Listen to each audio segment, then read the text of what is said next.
Welcome to The Explainer. Today, we're jumping right into the incredibly tragic disappearance of Sariah Hildebrand. We're going to objectively break down the evidence, the timeline, and the legal arguments surrounding her husband Zararius's upcoming murder trial.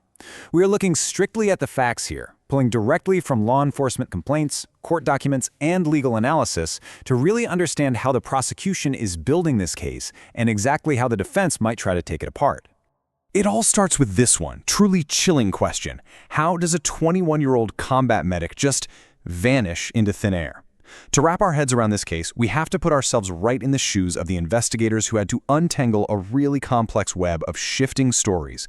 Because when a healthy, dependable young woman disappears without a trace, police immediately zero in on the hours surrounding that event. And today, we are going to look at exactly what investigators found when they did just that. So let's start with the tragic disappearance itself. 2 soldiers, and one of them is missing. To really understand what's at stake here, we first need to establish exactly who is involved. Now, Sariah and Zararius were this young military couple. They actually met in basic training, got married in late 2022, and by all outward appearances, they seemed to be moving in the right direction until August of 2023. Sariah was a 21-year-old National Guard combat medic. She had moved all the way from Utah to Alaska just to be with Zararius, who is a U.S. Army soldier based up at Joint Base Elmendorf-Richardson. And friends described Sariah as warm, incredibly hardworking, and, this is a really important detail, someone who literally always had her phone glued to her hand. She'd also recently started a job at a local sandwich shop called Bread and Brew. The immediate human tragedy of all this is just staggering.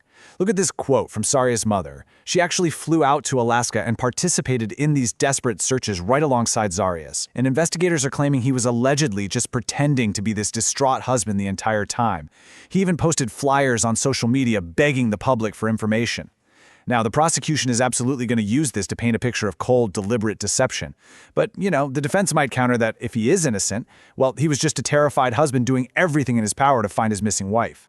All right, let's move on to the shifting timeline, and specifically tracking those missing 36 hours. This is crucial because Zararius' initial claims to the police about Sunday, August 6th, they allegedly changed multiple times. Take a look at this critical window, because there is a massive, highly suspicious gap between when Sariah was reportedly last seen and when Zararius finally called the authorities. So, they had been out celebrating his 21st birthday, right? They get back home around 2 a.m. on Sunday. Just 45 minutes later, at 2:45 a.m., a neighbor across the courtyard literally calls 911 to report hearing a gunshot. Police go out, they investigate, but they don't find anything suspicious at that exact moment. Later, Zararius claims that at 10 a.m., Sariah was hungover but decided to walk a mile to work anyway, and that she left her phone behind. But here's the kicker. He didn't actually report her missing until Monday evening. That is a full 36 hours later. Legal experts will tell you that delay looks incredibly bad. And then things get even stranger. Look at this bizarre text message sent from Sariah's phone. This was sent calling out of work 45 minutes after Zararius claimed she had left the house without her device. Her coworker replies saying Sariah needs to call the owner, Craig. And the response from Sariah's phone? I don't have Craig's phone number. So why are these 10:45 a.m. texts setting off alarm bells? Well, think about it.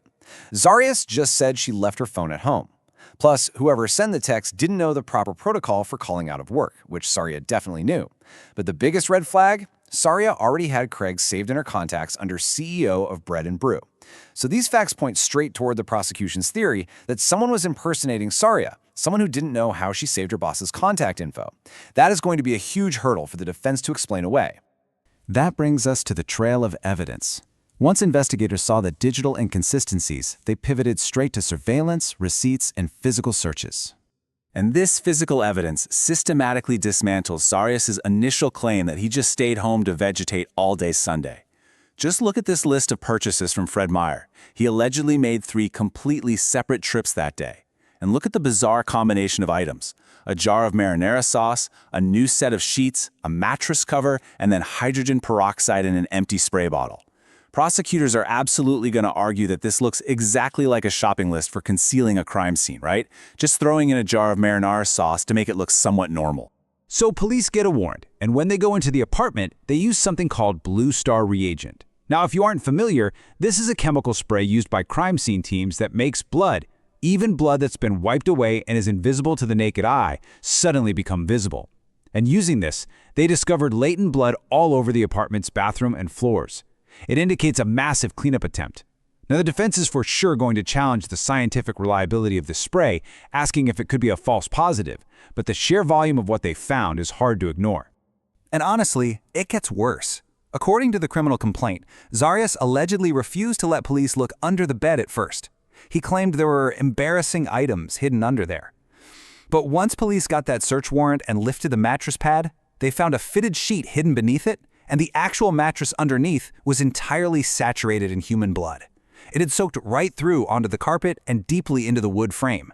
They also found 2 handguns in the apartment, one of which was fully loaded but was missing a single solitary bullet. Now, I want you to focus on this number, 96. That's not just a random figure. That represents the gallon capacity of a massive, wheeled garbage can that Zararius was caught on surveillance video buying at Lowe's. A 96-gallon bin is essentially the size of a human body. Having a defendant on camera buying something like that is incredibly difficult for any defense attorney to wave away.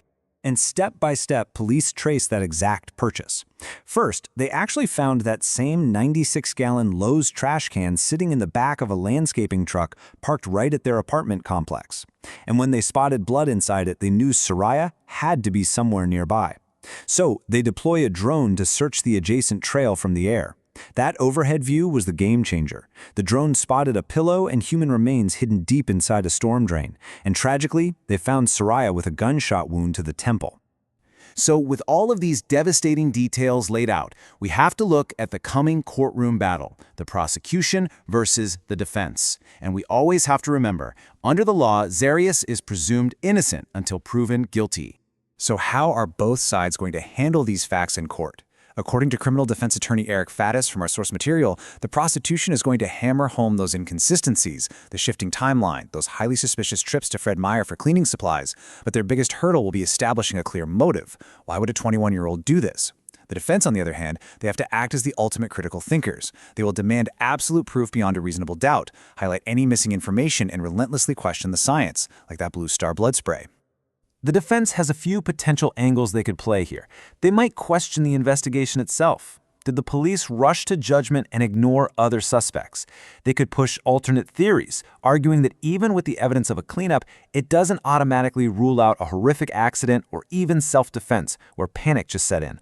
Or they might explore mental health and PTSD, asking if his military background impaired his ability to actually form the specific mental state required for first-degree intentional murder. Which brings us to the million-dollar question looming over this entire trial. Will Zararius Hildebrand actually take the stand? It is a massive risk. Would a 21-year-old defendant risk exposing himself to a brutal cross-examination to explain his behavior? It's his constitutional right to stay completely silent. But if he doesn't talk, how does his defense team explain away those text messages, or the hydrogen peroxide, or that saturated mattress? Because the stakes here? They literally could not be higher. 99. That is the maximum number of years in prison Zararius is facing if he's convicted of first-degree murder in Alaska. Even at just 21 years old, a conviction on that top charge means he is spending the rest of his natural life behind bars.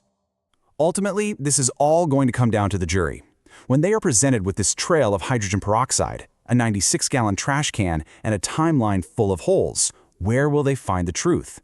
Will the prosecution's mountain of circumstantial evidence be enough to prove intentional murder beyond a reasonable doubt?